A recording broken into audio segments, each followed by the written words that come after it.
Hello friends, welcome to our YouTube channel Chalk and Talk. Hello friends, MCOMലെ first സെമ്മിൻ്റെ management theory and organisational ബിഹേവിയറിലെ ഫസ്റ്റത്തെ chapter ആയിട്ടുള്ള introduction to management ആണ് ഇന്ന് ഞാനിപ്പോൾ എടുക്കാൻ വേണ്ടി പോകുന്നത്. ആകെ 12 ചാപ്റ്റേഴ്സാണ് ഉള്ളത്.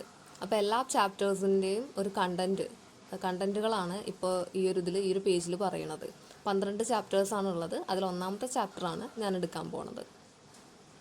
ഇതതിൻ്റെ ഒരു ഡീറ്റെയിൽഡ് ആയിട്ടുള്ളൊരു സിലബസാണ് ഈ ഒരു സബ്ജക്റ്റിൻ്റെ. അപ്പോൾ നമുക്ക് കടക്കാം. Introduction to management. ഇത് ഒരു ഓവറോളായിട്ട് പറഞ്ഞിട്ടുണ്ടെങ്കിൽ കുറച്ച് അധികമുള്ള അബൌട്ട് 51 പേജസോളമുള്ള ഒരു ചാപ്റ്ററാണ്. അപ്പോൾ അത് ഏറ്റവും ബ്രീഫായിട്ടുള്ള രീതിയിൽ എന്ന് വെച്ചിട്ടുണ്ടെങ്കിൽ എല്ലാ കണ്ടൻറ്റും ഉൾക്കൊള്ളിച്ചു കൊണ്ടുള്ള ഒരു വീഡിയോ ആയിരിക്കും ഇത്.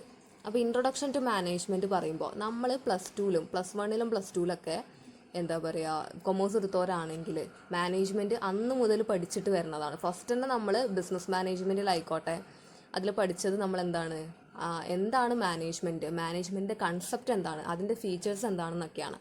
അപ്പം എപ്പോഴും നമ്മൾ എന്താ പറയുക, എല്ലാത്തിനും ഒരു സിമ്പിളായിട്ടുള്ളൊരു ഡെഫിനേഷൻ ആദ്യം തന്നെ കണ്ടുപിടിക്കും ഇല്ലേ, പഠിക്കാൻ എളുപ്പത്തിനുള്ള. അങ്ങനത്തെ ഒരു ഡെഫിനേഷനാണ് management is the art of getting things done through others എന്ന് മേരി പാർക്കർ ഫോളറ്റ് പറയുന്നുണ്ട്.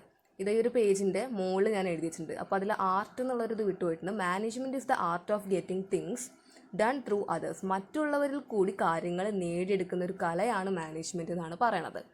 അതാണ് മാനേജ്മെൻറ്റ്. അത് കൂടാതെ തന്നെ നമ്മൾ വേറെ 2 ഡെഫിനേഷനും കൂടി പഠിച്ചെടുക്കുക, കുറച്ച് സിമ്പിളായിട്ടുള്ള. ഹെൻറി ഫയോളിൻ്റെ അഭിപ്രായത്തിൽ to manage is to forecast and plan, to organise, to compound, to coordinate and to control. Manage ചെയ്യുക എന്ന് പറഞ്ഞിട്ടുണ്ടെങ്കിൽ എന്താണ്, ഫോർകാസ്റ്റ് ചെയ്യുകയാണ്, മുൻകൂട്ടി കാണുകയാണ്, മുൻകൂട്ടി ഒരു പ്ലാൻ ചെയ്യുകയാണ്, അത് ഓർഗനൈസ് ചെയ്യുകയാണ്, അത് കോർഡിനേറ്റ് ചെയ്യുകയാണ്, പിന്നെ അതിനെ നിയന്ത്രിക്കുകയാണ്, ഏകോപിപ്പിക്കുകയാണ്. അങ്ങനത്തെ ഒരു പ്രോസസ്സിനെയാണ് എന്താ പറയുക മാനേജ്മെൻറ്റ് എന്ന് പറയണമെന്നാണ് ഹെൻറി ഫയോളിൻ്റെ അഭിപ്രായത്തിൽ.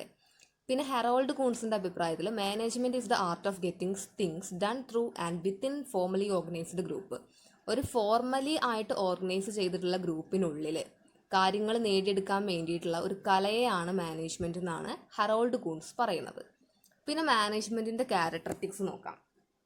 മാനേജ്മെൻറ്റ് എന്ന് പറഞ്ഞിട്ടുണ്ടെങ്കിൽ ഒരു എക്കണോമിക് റീസോഴ്സസ്.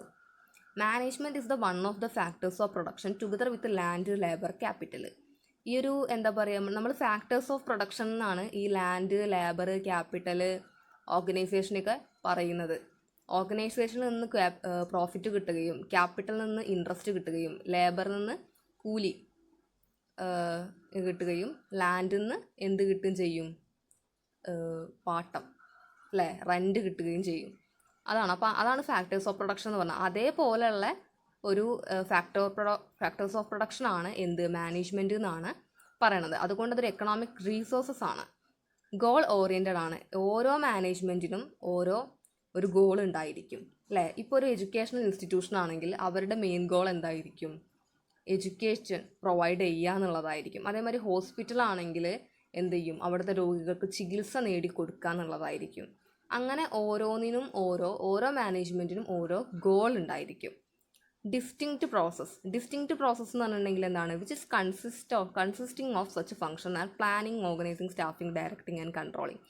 അങ്ങനത്തെ മാനേജ്മെൻറ്റിൻ്റെ പ്രധാന ഫംഗ്ഷൻസ് ആണ് പ്ലാനിങ്ങും, ഓർഗനൈസിങ്ങും, സ്റ്റാഫിങ്ങും, ഡയറക്റ്റിങ്ങും, കൺട്രോളിങ്ങിനും. അങ്ങനത്തെ എല്ലാ ഫംഗ്ഷനെയും കൺസിസ്റ്റ് ചെയ്യുന്ന ഒരു ഡിസ്റ്റിങ്ക്റ്റ് ആയിട്ടുള്ള ഒരു പ്രോസസ്സിനെയാണ് മാനേജ്മെൻറ്റ് എന്നാണ് അടുത്ത പോയിന്റിലൂടെ പറയണത്. പിന്നെ ഒരു ഇൻ്റഗ്രേറ്റീവ് ആയിട്ടുള്ള ഫോഴ്സസ് ആണ്. എന്ന് വെച്ചിട്ടുണ്ടെങ്കിൽ എന്തിൻ്റെ ഇൻ്റഗ്രേഷനാണ് അവിടെ പറയുന്നത്, human and other resources to achieve the decide objective. നമുക്ക് വേണ്ട ഒബ്ജക്റ്റീവ്സ്, നമുക്ക് അറ്റൈൻ ചെയ്യേണ്ട ഒബ്ജക്റ്റീവ്സ് അച്ചീവ് ചെയ്യാൻ വേണ്ടിയിട്ട് റീസോഴ്സസിനെയും ഹ്യൂമണിനെയും മനുഷ്യനെയും ഇൻ്റഗ്രേറ്റ് ചെയ്യുക. അതാണ് ഈ ഒരു പോയിന്റിലൂടെ പറയുന്നത്. ഇൻ്റഗ്രേറ്റീവ് ആയിട്ടുള്ളൊരു ഫോഴ്സാണ് മാനേജ്മെൻറ്റ് എന്ന്. പിന്നെ സിസ്റ്റം ഓഫ് അതോറിറ്റിയാണ്. ആ ഒരു മാനേജ്മെൻറ്റ് റിപ്രസെൻ്റ് ചെയ്യുന്ന ഒരു ടീം ഓഫ് മാനേജേഴ്സിനെയാണ് അല്ലേ. ഒരുപാട് മാനേജേഴ്സ് ഉണ്ടായിരിക്കും മാനേജ് ചെയ്യാൻ വേണ്ടിയിട്ട്. Represents a system of authority, a hierarchy of command and control. അതുകൊണ്ട് തന്നെ അവിടെ ഒരു അതോറിറ്റി ഉണ്ടാവും അല്ലേ. ഒരു സുപ്പീരിയർ തൊട്ടിട്ട് സബോർഡിനേറ്റ് വരെയുള്ള ഒരു ഹൈറാർക്കി ലെവൽ അവിടെ ഉണ്ടായിരിക്കും. മൾട്ടി ഡിസിപ്ലിനറി ഒബ്ജക്റ്റ് ആണ് അല്ലേ. മൾട്ടി ഡിസിപ്ലിനറി ഒബ്ജക്റ്റ് എന്ന് പറഞ്ഞിട്ടുണ്ടെങ്കിൽ എന്താണ്, അതൊരു എന്താ പറയുക, management has grown as a field of study taking the help of so many other disciplines.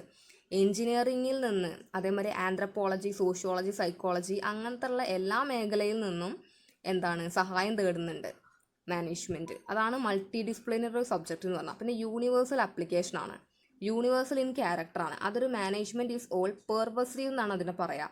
എന്ന് വെച്ചിട്ടുണ്ടെങ്കിൽ എന്താണ്, മാനേജ്മെൻറ്റിൻ്റെ പ്രവർത്തനങ്ങൾ ഒരു പ്രത്യേക ഒരു കോണ്ടെക്സ്റ്റിൽ മാത്രം ഒതുങ്ങി നിൽക്കുന്നതല്ല. എന്ന് വെച്ചെങ്കിൽ ഒരു ഇന്ത്യയിലോ അല്ലെങ്കിൽ കേരളത്തിലോ മാത്രം ഒതുങ്ങി നിൽക്കുന്നതല്ല, അത് വേൾഡ് വൈഡ് ആയിട്ട് ആണ് ഉണ്ടാവുന്നത്. ആ ഒരു മാനേജ്മെൻറ്റ് എന്നുള്ള ആ ഒരു കൺസെപ്റ്റ് എന്താ പറയണത്, കേരളത്തിലോ ഇന്ത്യയിലോ US-ലോ അങ്ങനെ ഒതുങ്ങി നിൽക്കണ ഒരു പ്രത്യേക ഒരു കോണ്ടെക്സ്റ്റിലേക്ക് ഒതുങ്ങി നിൽക്കണതല്ല, ഒരു ഗ്ലോബലി വേൾഡ് വൈഡ് ആയിട്ട് വ്യാപിച്ച് കിടക്കുന്ന ഒരു കാര്യമാണ് മാനേജ്മെൻറ്റ് എന്ന് പറഞ്ഞാൽ. അതാണ് യൂണിവേഴ്സൽ ആയിട്ടുള്ള ആപ്ലിക്കേഷൻ എന്ന് പറയുന്നത്. ഇത് കൂടാതെ നമുക്ക് വേണമെങ്കിൽ കുറച്ച് 2 പോയിന്റ്സും കൂടി പറയാം. മാനേജ്മെൻറ്റ് എന്ന് പറയുന്നത് ഒരു കണ്ടിന്യൂസ് ആയിട്ടുള്ള ഒരു പ്രോസസ്സാണ് അല്ലേ, അത് തുടർന്നുകൊണ്ടിരിക്കുന്ന ഒരു പ്രോസസ്സാണ്, അല്ലാണ്ട് പെട്ടെന്ന് അങ്ങോട്ട് ഒഴിവാക്കാനും അവസാനിക്കാനും പറ്റൂല. അതേമാതിരി management is A group activity അല്ലേ. മാനേജ്മെൻറ്റ് ഒറ്റയ്ക്കാണോ പ്രവർത്തിക്കുക? അല്ല, ഒരുപാട് മാനേജേഴ്സും വർക്കേഴ്സും എല്ലാവരും കൂടിയാണ് അത് മാനേജ് ചെയ്യുക. വർക്കേഴ്സ് ആവശ്യമാണ്, വർക്കേഴ്സ് അല്ലേ ഇതെല്ലാം ചെയ്യുന്നത്, അപ്പോൾ വർക്കേഴ്സും ആവശ്യമാണ്, അതേപോലെ മാനേജേഴ്സും. അതുകൊണ്ട് തന്നെ ഇതൊരു ഗ്രൂപ്പ് ആക്ടിവിറ്റിയാണ്. പിന്നെ management is a dynamic function.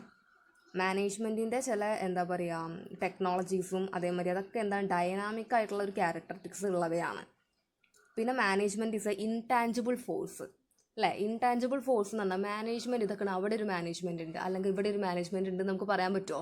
നമുക്കത് കാണാൻ പറ്റില്ല. അതുകൊണ്ട് തന്നെ അത് ഇൻടാഞ്ചിബിൾ ആണ്, നമുക്കത് തൊട്ട് നോക്കാനോ ഒന്നും പറ്റില്ല. അത് അവിടെ ഉണ്ട്, അതിൻ്റെ സാന്നിധ്യം അവിടെ ഉണ്ട് എന്ന് മാത്രമേ നമുക്ക് പറയാൻ പറ്റുള്ളൂ. അതാണ് മാനേജ്മെൻറ്റിൻ്റെ ക്യാരക്ടറിസ്റ്റിക്സ് എന്ന് പറഞ്ഞിട്ടുണ്ടെങ്കിൽ. എക്കണോമിക് റിസോഴ്സ് ആണ്, ഗോൾ ഓറിയൻറ്റഡ് ആണ്, ഡിസ്റ്റിങ്ക്റ്റ് പ്രോസസ്സാണ്, ഇൻറ്റഗ്രേറ്റീവ് ഫോഴ്സ് ഉണ്ട് അതിന്, സിസ്റ്റം ഓഫ് അതോറിറ്റി ആണ്, മൾട്ടി ഡിസിപ്ലിനറി സബ്ജക്റ്റ് ആണ്, universal application, and management is a continuous process and it is a group activity, and management is a dynamic function, and management is a intangible force. അതാണ് characteristics of മാനേജ്മെൻറ്റിൽ പറയുന്നത്.